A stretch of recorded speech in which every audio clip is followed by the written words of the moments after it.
In today's video, we're going to look at long-distance relationships, what makes them so difficult, and how you can make it work in your current relationship, even if you have to go long distance. But before we dive straight into the best ways to keep a long-distance relationship going, I just want to make sure that you don't miss out on some of the great new content we have coming up. If you're in an unhappy relationship, feeling ignored, unheard, or unimportant, we're going to have some really valuable videos to help you find the close, loving relationships that you deserve. Also, if you're struggling to work out whether the guy you're interested in likes you back or trying to understand what's going on with him, we've got you covered there too.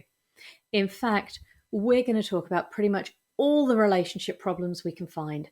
So make sure you like and subscribe so you don't miss any.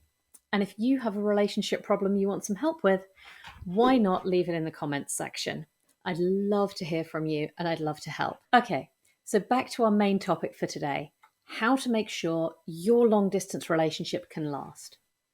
Firstly, let's think a little bit about what makes being in a long distance relationship difficult. The first thing is the lack of physical intimacy. Physical intimacy is so important in feeling loved. Secondly, not being able to physically be there in a crisis. Thirdly, you can have completely separate lives and it can feel like you're starting to grow apart. Having to schedule your time together can really break the romance and make it difficult to feel connected. So how can we fix these problems? Firstly, it's important that we say that there's no one right way to have a long distance relationship. Every couple is going to have their own way of doing it and things that work or don't work well for them. You'll listen to some of my suggestions here and think, there's no way that would ever work for me. And that's okay. I'm not trying to give you a blueprint for how you should live your life, even if sometimes we all wish somebody would. Instead, try to think of these tips as a little bit more like choosing what to eat from a menu.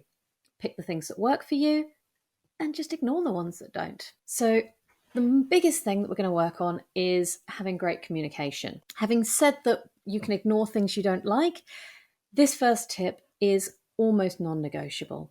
You need to have open and honest conversation and communications. There's almost no relationship that isn't going to benefit for them. If there's ever a silver bullet for fixing relationship problems, it's got to be communication. Now, just because working on your communication with your partner is obvious, that doesn't mean it's easy. It's hard enough to open up to your other half about something that's been upsetting you in person, where you can snuggle up to each other's afterwards and you can read their mood during the conversation. Trying to bring up difficult or awkward topics in a long distance relationship is much, much harder. One way to make improving your communication with your partner easier, despite the distance, is to set aside specific times for you to check in with each other and talk about what's going well and what's not going quite so well in your relationship. Having a set time to bring up problems and talk them through means that you don't have to have the "we need to talk" part of the conversation. You're also not worried about ruining one of the few times you have to sit and talk to each other. Think of this as a regular relationship health check. Now, depending on your relationship and how long you're planning to be long distance, you might want to do this more or less frequently. For example, when I had a relationship that suddenly became long distance, it was tough. We scheduled a relationship checkup every fortnight. Usually it took about a quarter of an hour or so, but it gave us the opportunity to talk about problems more or less straight away, and that was important to us. Once we've been long distance for a few months, we dropped down to doing monthly relationship check-ins. Now, relationship check-ins might sound simple, but again, we've got a few tips to help them go well. It's okay to be lighthearted and have fun in these conversations. Make sure you're talking about the things you're really appreciating about your partner and any special effort you've noticed them make. In my long distance relationship, some of our conversations turned into spoof military progress reports. The key thing is that you want to be feeling like you're bonding, working together to keep the relationship healthy and having a lot of fun in the progress. Now, being relaxed and enjoying the conversation is great, but it is important, and you need to make sure that if one of you does bring up a problem, you both take it seriously. There is nothing worse than raising a problem during your relationship check-in only to have your partner brush it off or tell you that it's not a big deal. In a long distance relationship, you don't have a vast swathe of great day-to-day experiences to drown out minor annoyances. That means that, to a certain degree, everything is a big deal in a long distance relationship. The next tip for keeping a long distance relationship going is to try to make sure that you have time set aside that's just about the pair of you as a couple. It might not always be easy to be romantic, but try to have some things that are saved for just the pair of you, and some time set aside that you'll always devote to your partner. Although video calls are probably the most common way to spend time with a long distance partner, there are loads of other options as well. Some of these can take the pressure off your time together, and that can help you to relax, feel connected, and enjoy your relationship. For example, there are loads of board games that you can play online together. Personally, I like playing a game called Dominion online. But honestly, there are thousands of other options. You can also find apps designed to help you synchronize your TVs or laptops so you can watch a film or a show together. Really, whatever you like to do together when you're in the same city, try to find some way to connect with it online or at a distance. We've already mentioned that one of the difficult bits of being in a long distance relationship is that you don't really feel like you're an integral part of each other's lives. You don't have all the little bits of shared experience. And when you do get to talk, it's tempting to focus on the bigger stuff that's going on. Try to make sure that you still talk about the little things in your day-to-day lives. It could be anything. You might have an annoying work colleague that you're having a minor argument with, or you could be struggling with your landlord. Those little details can help you feel as though you and your partner are sharing your lives, even though you live miles apart. You also need to show that you're thinking of each other.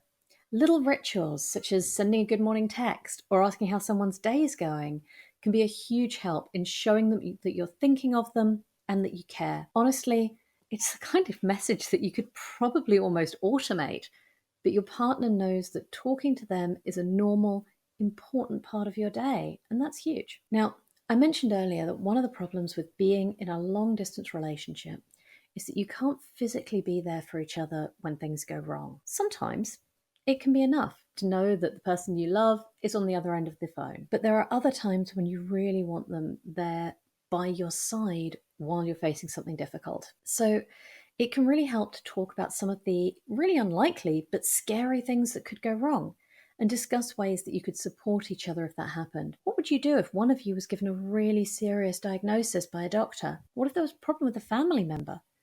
Or a house fire? Now, you're not going to be able to think of everything. After all, you probably wouldn't have anticipated a global pandemic with numerous national and international lockdowns and travel restrictions. We just can't expect absolutely everything. But sometimes just knowing that you've talked about problems and that you know what kind of support you can expect from your partner can really help you feel safe and loved in your long distance relationship. If you can, it's also helpful to set aside an emergency fund to help you be together if the worst really does happen. Now, the next tip definitely won't suit everybody, and it's okay if it doesn't, but you can think about whether you want to try having an open or polyamorous relationship while you're living apart. This can help you feel less lonely and sexually frustrated without betraying your partner's trust. Now, I should mention that I've been in polyamorous relationships for about 20 years, so I'm not going to try and sell you on the idea that it's all easy or that it's going to be the solution to all of your problems. Being in an open or polyamorous relationship is absolutely not playing life on easy mode. It takes a huge amount of time, energy, trust, commitment, and communication. If you can make it work, it can be enormously fulfilling, but it's not easy. If you're naturally a very jealous person, I would suggest not opening up your relationship. That's just a recipe for being hurt, but it might work for you if you're not. It's easy to think that long distance relationships are doomed because of all the problems that we described at the beginning of this video. But actually, short term, they're about as successful as normal relationships where you live close to each other. One study found that within the first 6 months, only 27% of long distance relationships broke up. If you were living geographically close to each other, you actually had worse odds because 30% of those failed. This is good news if you're only going to be living apart for 6 months or a year. Without all of those day-to-day niggles, you might even find that you appreciate your partner more than you would if you were living together. Unfortunately, the long-term picture is a little less optimistic. One study found that the average length of a relationship where you live close to each other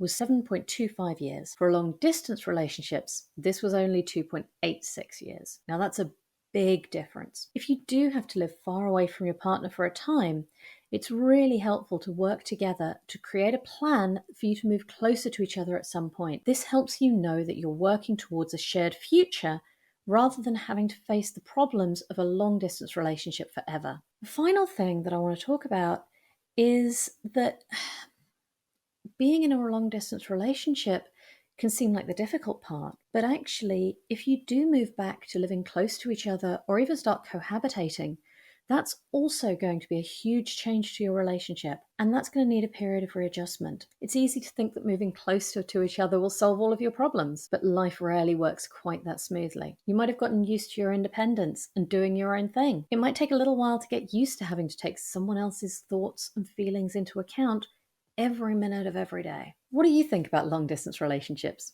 Would you be willing to date someone who lived really far away? Have you been in a long distance relationship? And if so, how did you cope? Let us know in the comments. I always love hearing your thoughts. And remember to like and subscribe for more important conversations about how to deal with any of your difficult relationship problems. Now that's it for long distance relationships, and I'll see you again soon.